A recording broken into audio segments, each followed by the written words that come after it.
नमस्कार दोस्तों, आप देख रहे हैं स्टॉक मार्केट एसटीवी। आज हम जिस स्टॉक पर बात करने वाले हैं वो है वीएमएस इंडस्ट्रीज लिमिटेड। इस वीडियो में हम कंपनी के फंडामेंटल्स और टेक्निकल्स दोनों को डिटेल में समझेंगे, नंबर्स और वैल्यूज के साथ, ताकि आपको एक क्लियर पिक्चर मिल सके। वीएमएस इंडस्ट्रीज लिमिटेड एक स्मॉल कैप कंपनी है जो मुख्य रूप से शिप ब्रेकिंग और ferrous non ferrous metal trading के बिजनेस में काम करती है। कंपनी का ऑपरेशनल बेस गुजरात के अलंग शिप रिसाइकलिंग यार्ड के आसपास है, जो एशिया के सबसे बड़े शिप ब्रेकिंग हब्स में से एक माना जाता है। कंपनी का बिजनेस साइकिल काफी हद तक ग्लोबल शिपिंग इंडस्ट्री और स्क्रैप मेटल प्राइसेस पर डिपेंड करता है। वर्तमान समय में स्टॉक का करंट मार्केट प्राइस लगभग 30 रुपए के आसपास चल रहा है। कंपनी का मार्केट कैपिटलाइजेशन करीब 50-55 करोड़ रुपए के आसपास है, जिसे ये एक माइक्रो स्मॉल कैप कैटेगरी में आती है। कंपनी का फेस वैल्यू 10 रुपए है। अगर वैल्यूएशन की बात करें तो कंपनी का पीई रेशियो लगभग 11-12 के आसपास है, जो मार्केट एवरेज की तुलना में ज्यादा महंगा नहीं कहा जा सकता। वहीं बुक वैल्यू लगभग 39-40 रुपए प्रति शेयर है और स्टॉक अपने बुक वैल्यू से नीचे ट्रेड कर रहा है। इसका पीबी रेशियो लगभग 0.7-0.8 के आसपास आता है, जो वैल्यू इन्वेस्टर्स के लिए एक पॉजिटिव पॉइंट माना जा सकता है। प्रॉफिटेबिलिटी रेशियोज देखें तो कंपनी का आरओसीई करीब 11-12% के आसपास है और आरओई लगभग 8-9% के बीच है। ये रेशियोज बहुत हाई नहीं हैं, लेकिन स्टेबल जरूर कहे जा सकते हैं। इसका मतलब ये है कि कंपनी कैपिटल तो एफिशिएंट तरीके से यूज कर रही है, लेकिन रिटर्न जनरेशन में अभी स्कोप मौजूद है। कंपनी के प्रॉफिट एंड लॉस स्टेटमेंट पर नजर डालें तो पिछले कुछ वर्षों में रेवेन्यू में ग्रोथ देखने को मिली है। एक समय कंपनी का एनुअल रेवेन्यू करीब 140-150 करोड़ रुपए के आसपास था, जो बढ़कर अब 270-290 करोड़ रुपए के आसपास पहुंच चुका है। नेट प्रॉफिट की बात करें तो हाल के वर्षों में कंपनी ने 5-7 करोड़ रुपए के आसपास का एनुअल प्रॉफिट जनरेट किया है। नेट प्रॉफिट मार्जिन कम है, लगभग 2-3%, जो इस इंडस्ट्री की नेचर को रिफ्लेक्ट करता है। क्वार्टरली परफॉर्मेंस में फ्लक्चुएशंस नजर आते हैं, क्योंकि शिप ब्रेकिंग बिजनेस सिक्लिकल होता है।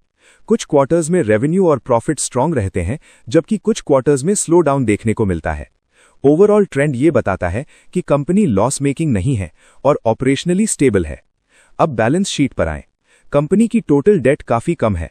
डेट टू इक्विटी रेशियो लगभग 0.20-0.25 के आसपास है, जो एक हेल्दी लेवल माना जाता है। रिजर्व्स धीरे धीरे बढ़ रहे हैं और कंपनी ने ओवर लेवरेजिंग नहीं की है। ये स्मॉल कैप कंपनी के लिए एक पॉजिटिव साइन है। शेयर होल्डिंग पैटर्न की बात करें तो प्रमोटर्स की होल्डिंग लगभग 38% के आसपास है। पब्लिक शेयर होल्डिंग लगभग 60% से ज्यादा है। एफआईआई और डीआईआई पार्टिसिपेशन बहुत कम है। प्रमोटर होल्डिंग थोड़ी कम साइड पर मानी जाती है, जिससे स्टॉक में वॉलेटिलिटी बढ़ सकती है, लेकिन प्रमोटर स्टेक स्टेबल है और रीसेंट क्वार्टर्स में कोई मेजर नेगेटिव चेंज नहीं दिखा है। अब अगर फंडामेंटल्स का ओवरऑल असेसमेंट करें तो कंपनी फाइनेंशियली वीक नहीं है, डेट लो है, प्रॉफिट्स कंसिस्टेंट हैं, लेकिन रिटर्न रेशियोज एवरेज हैं। ये कोई हाई ग्रोथ स्टोरी नहीं है, बल्कि एक value oriented cyclical small cap stock है। अब टेक्निकल एनालिसिस की बात करते हैं। डेली टाइम फ्रेम पर देखें तो स्टॉक पिछले कुछ समय से sideways to mildly bullish trend में चल रहा है। प्राइस अपने 20 डे और 50 डे मूविंग एवरेज के आसपास या थोड़ा ऊपर ट्रेड कर रहा है। आरएसआई डेली चार्ट पर 45-55 के बीच बना हुआ है, जो न्यूट्रल जोन माना जाता है। एमएसीडी में हल्का बुलिश क्रॉसओवर दिखाई देता है, लेकिन मोमेंटम बहुत स्ट्रांग नहीं है। वीकली टाइम फ्रेम पर ट्रेंड अभी भी पूरी तरह बुलिश नहीं कहा जा सकता। प्राइस लंबे समय से एक रेंज में कंसोलिडेट कर रहा है। वीकली आरएसआई भी न्यूट्रल जोन में है, जिससे यह संकेत मिलता है कि स्टॉक में अभी स्ट्रांग ब्रेकआउट नहीं आया है, लेकिन हैवी वीकनेस भी नहीं है। फिबोनाची और प्राइस स्ट्रक्चर के आधार पर इंपॉर्टेंट लेवल्स देखें तो स्ट्रांग सपोर्ट जोन 26-27 रुपए के आसपास बनता है। इसके नीचे अगर स्टॉक जाता है और वीकली क्लोजिंग देता है तो वीकनेस बढ़ सकती है। इमीडिएट सपोर्ट 28-29 रुपए के आसपास है। रेजिस्टेंस की बात करें तो 31-32 पहला रेजिस्टेंस है। इसके ऊपर सस्टेन करता है तो अगला रेजिस्टेंस 35-36 रुपए के आसपास देखने को मिल सकता है। लॉन्ग टर्म में मेजर रेजिस्टेंस 40 रुपए के आसपास माना जा सकता है, जो लगभग बुक वैल्यू जोन भी है। अब ओपिनियन की बात करते हैं। जो इन्वेस्टर्स इस स्टॉक में नई एंट्री लेना चाहते हैं, उनके लिए यह जरूरी है कि वो इसे हाई रिस्क स्मॉल कैप की तरह देखें। बेस्ट एंट्री जोन 27-29 रुपए के सपोर्ट एरिया के आसपास माना जा सकता है, वो भी लॉन्ग टर्म पर्सपेक्टिव के साथ। शॉर्ट टर्म ट्रेडर्स को स्ट्रिक्ट स्टॉप लॉस रखना चाहिए।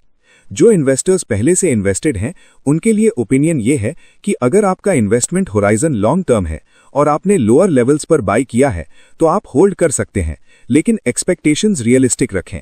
अगर स्टॉक 26 रुपए के नीचे स्ट्रॉन्ग ब्रेकडाउन देता है तो एग्जिट या रिस्क रिडक्शन पर भी सोचना चाहिए। अंत में ये याद रखना बहुत जरूरी है कि ये वीडियो केवल एजुकेशन और इन्फॉर्मेशन के पर्पस के लिए है। ये कोई बाय या सेल रिकमेंडेशन नहीं है। स्टॉक मार्केट में निवेश जोखिम के अधीन होता है, इसलिए निवेश से पहले अपनी रिसर्च जरूर करें या अपने फाइनेंशियल एडवाइजर से सलाह लें। अगर आपको ये डिटेल्ड एनालिसिस पसंद आया हो तो वीडियो को लाइक करें, अपने व्यूज कमेंट में जरूर बताएं और स्टॉक मार्केट एसटीवी चैनल को सब्सक्राइब करना न भूलें। धन्यवाद।